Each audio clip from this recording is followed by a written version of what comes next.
The man who commanded this lies in the most sought-after grave on earth.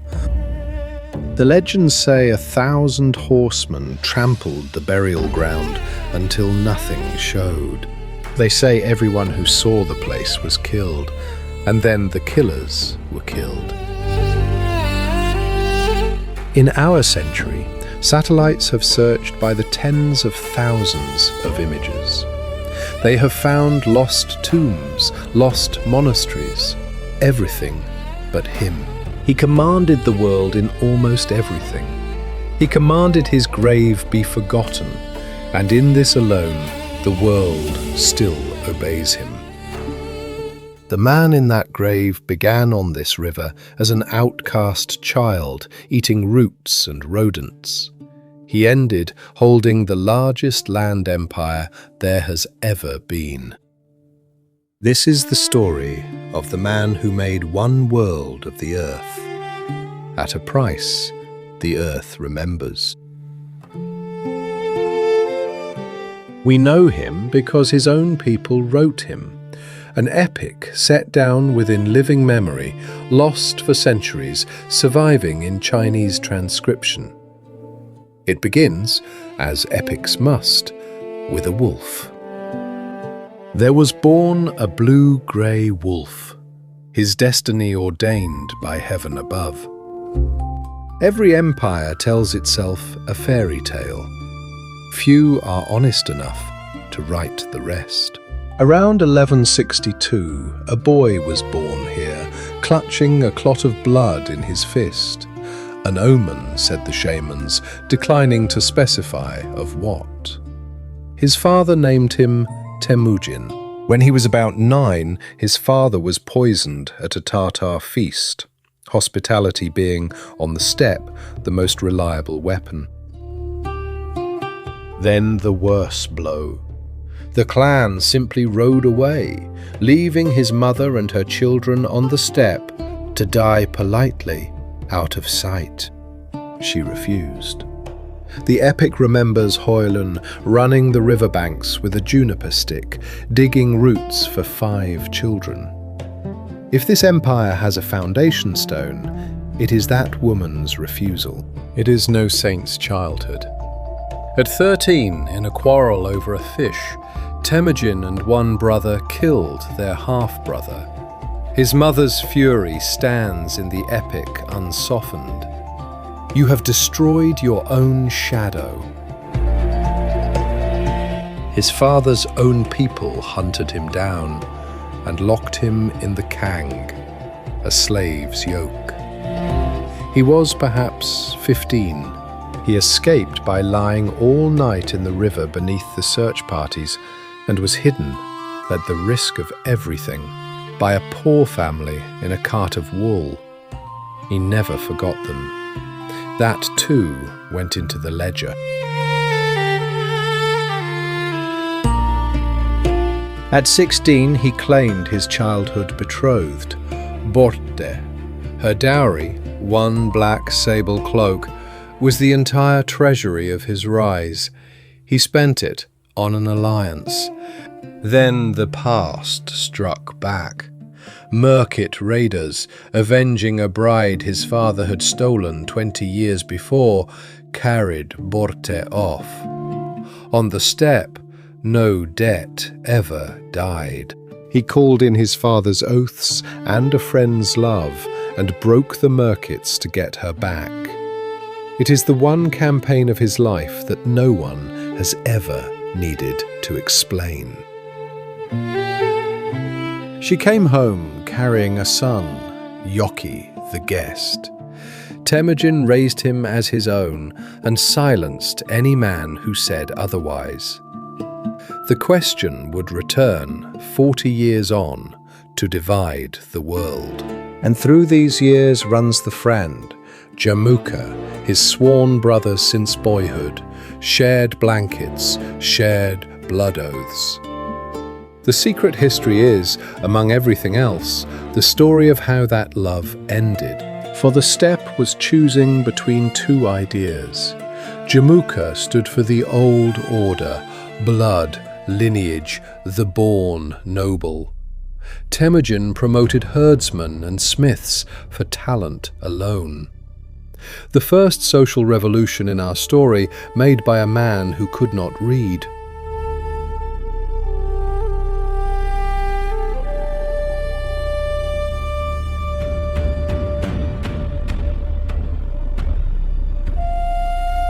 The War of the Sworn Brothers filled 20 years.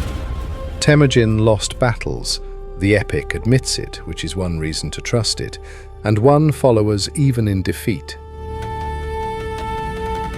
Jamuka, victorious once, boiled 70 captive chieftains alive. It was meant as majesty. The steppe read it as fear, and the defections began. After one battle, Temujin asked who had shot his horse from under him. A prisoner stepped forward. "I did. Kill me, or I will serve you." He made him a general, Jebe, the arrow. Mercy had a counterweight. Against the Tartars, his father's poisoners, he decreed death for every male taller than a cart's linchpin. The nation that orphaned him ceased to exist. Genius and wound fused into policy. One by one, the steppe powers fell. Each war begun, the epic insists, by a betrayal of him first. Perhaps. Victors' epics are precise about their grievances. In the end, Jamuka's own men sold him. Temujin executed them for treachery, even treachery in his favor, and offered his brother friendship one last time. Jamuka asked instead for a nobleman's death, bloodless, under the sky. It was granted. His farewell in the epic has a terrible beauty. The world, he says, has room for only one son. In 1206, at the river where he had starved, the assembled steppe raised the white banner and proclaimed him Genghis Khan. Genghis, as the West would come to mangle it. He was about 44. Everything the world remembers still lay ahead. His first act was to abolish the tribe.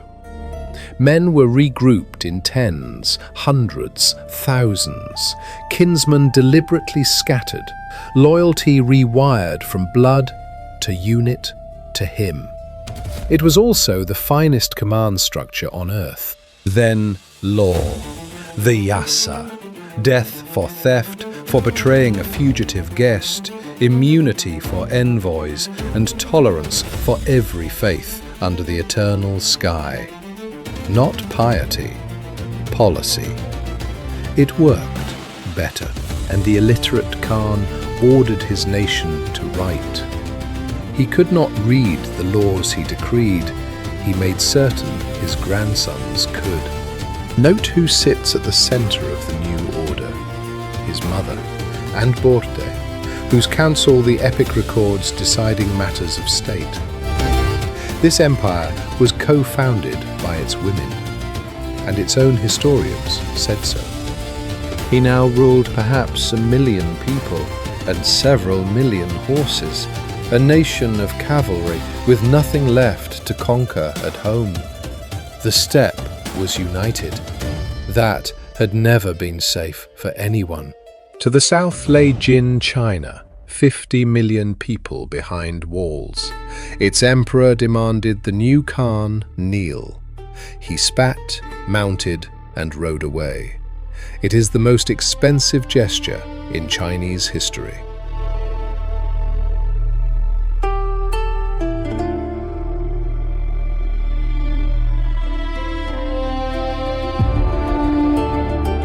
First, a question the chronicles never asked. Why now? Why could the steppe, which had raided China for 2,000 years, suddenly swallow it? In 2014, trees answered. Tree rings from old Siberian pines show that 1211 to 1225, precisely the Conquest years, were the warmest, wettest 15 years in a millennium of Mongolian record. In our last film, Rings this thin ended a world. Rings this wide launched one. Rain is grass, and grass on the steppe is horsepower. Each warrior rode with 4 or 5 remounts. Heaven's mandate, it turns out, fell as weather. The weapon was the composite bow, horn and sinew, a decade in the making, deadly past 200 meters, loosed at full gallop in the instant all 4 hooves were airborne. An army that carried its supply train in its saddlebags could move 100 miles a day. Europe swore the Mongols were beyond counting. They were usually outnumbered. They were simply everywhere first. Behind the armies ran the Yam, relay stations a day's ride apart, fresh horses standing saddled. Orders crossed Asia faster than any message had ever moved. And ahead of every campaign came the merchants, welcomed, overpaid, and questioned. The Khan bought the world's gossip at a premium and repaid it with armies. What steppe armies had always lacked, the taking of walls, he simply recruited. Captured engineers were honoured and enrolled. Within a decade, the best siege train on earth, staffed by the conquered. Then the notorious instrument, terror. But examine the mechanism. A city that opened its gates was commonly spared and taxed. The rules were published in advance. A city that resisted became a message, and survivors were released to deliver it. The massacres were policy, advertised, and by the Mongols themselves happily exaggerated. Terror is cheaper than siege. The chronicle numbers, 1 million dead here, are arithmetically impossible and morally exact. Khurasan's cities took centuries to recover. We may doubt the count and not the crime.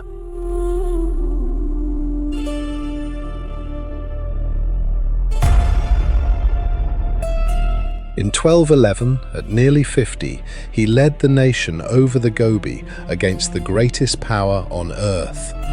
The Jin field army was destroyed in the passes. The bones, travellers wrote, whitened the ground for years.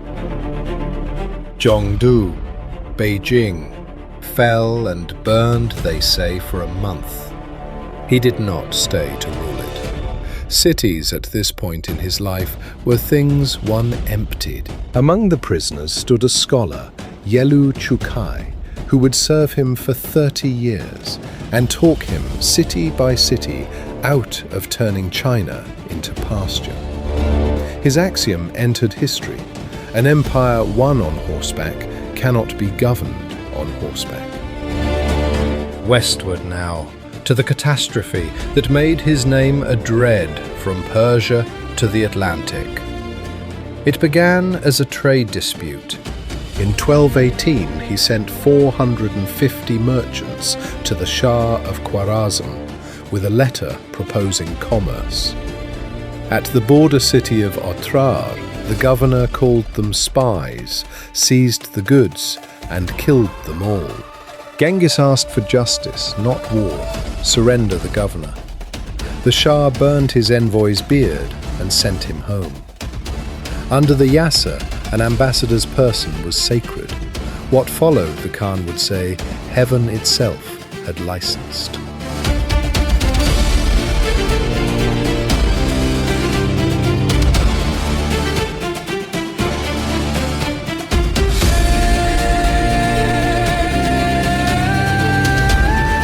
The Shah strung his 400,000 along the river.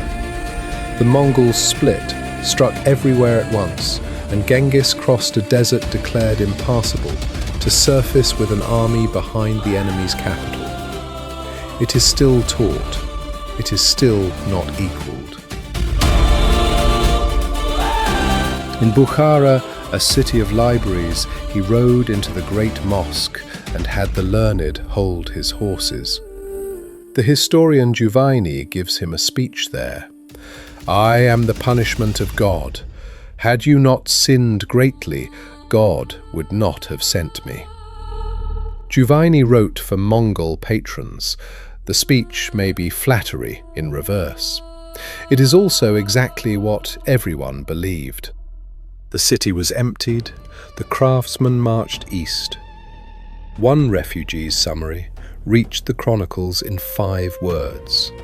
They came, they burned, they killed, they carried off, they left. Samarkand fell in days. Urgench resisted for months and was erased. The very river, chronicles claim, turned loose upon the ruins. At Merv, the counting of the dead, Giovanni claims, took 13 days and reached 1,300,000. The number is impossible.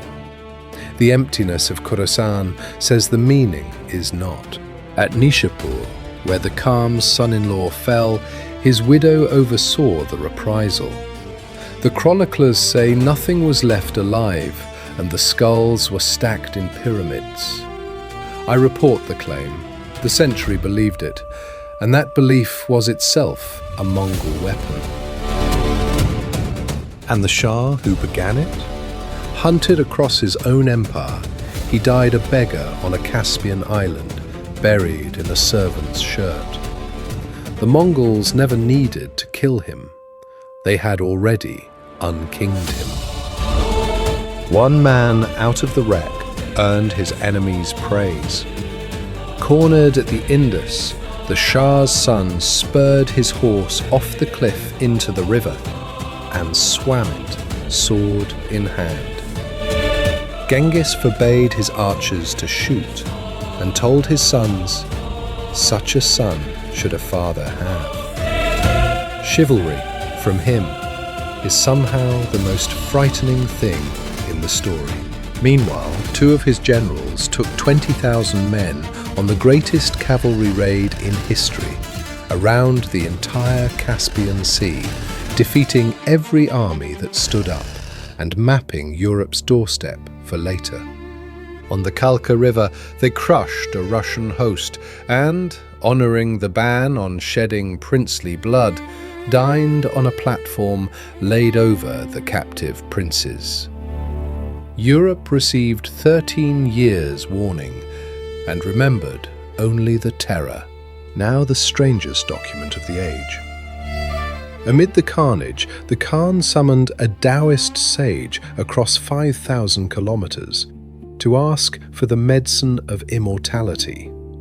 The old monk told him no such medicine existed. He was honored for the truth. The Khan's letter of invitation survives, and it astonishes. I have not myself distinguished qualities. I wear the same clothing and eat the same food as the cowherds. The most feared man alive, describing himself accurately as a herdsman with responsibilities. He was past 60 and could not stop. The Tangut kingdom had refused him troops and mocked the refusal. He came back to settle it. It was his last war. In August 1227 he died. Of what we still argue. Tradition says a fall from his horse. The sources describe days of fever, and a recent clinical review reads epidemic disease moving through his own army. The conqueror of cities, taken by the invisible. His last orders were characteristic. Conceal my death until the Tangut surrender, then destroy them. Both were done. He died as he had lived, as a plan already in motion. And so the procession we began with, north to the mountain where he had prayed as a hunted boy. The epic, which hides nothing else, falls silent at the grave. Now we may finish that story. We cannot. No one can. And here is the measure of the thing.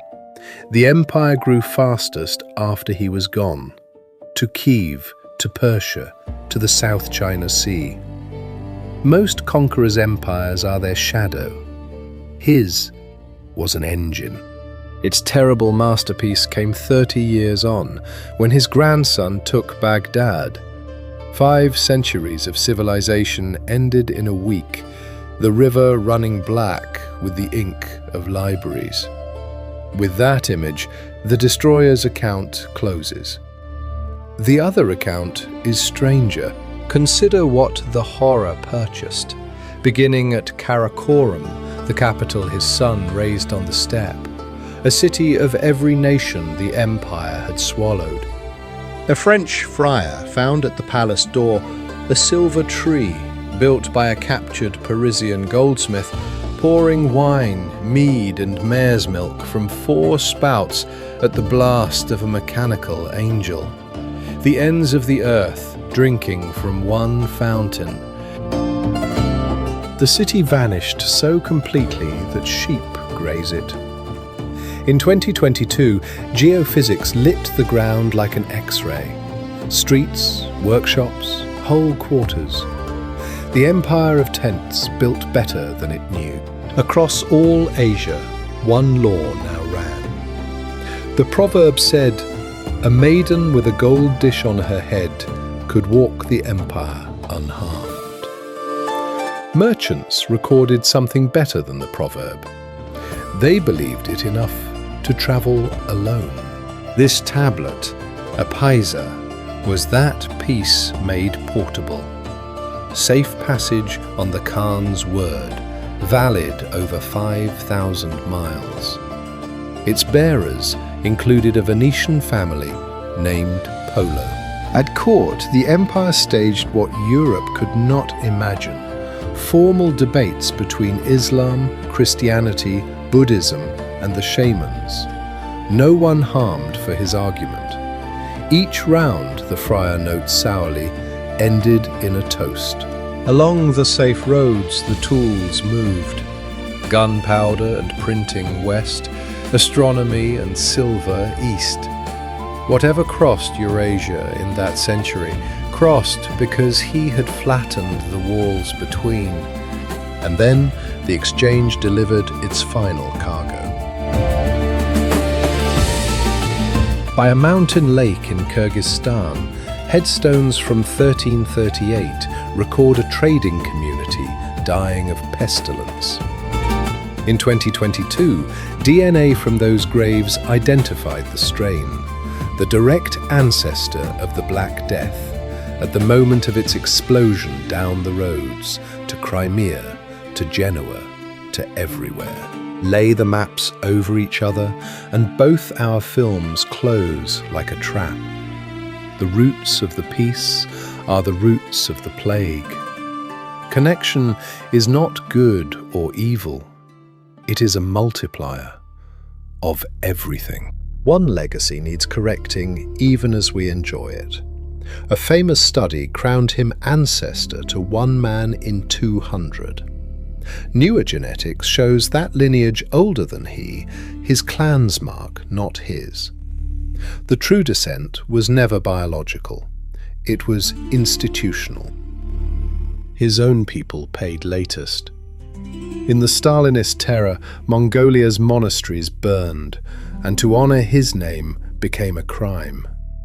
The world's conqueror spent the 20th century as contraband in his own country. Freedom brought him back at scale. 40 meters of stainless steel facing his birthplace. Nations like men keep their founders where they can see them. And the epic survived every burning, hidden, transcribed, decoded, so that the man who could not read is known to us chiefly through a book. History has a sense of humor. It is simply a long one. So, monster or founder of the connected world? I distrust the question. He was the price at which the thing was bought. The sources oblige us to hold both truths at once without letting either excuse the other. Which returns us to the mountain. Perhaps it is right that we never find him. Every other conqueror built his own monument, and time has embarrassed them all. His true monument is harder to see, because we are standing inside it. A Eurasia never since fully disconnected.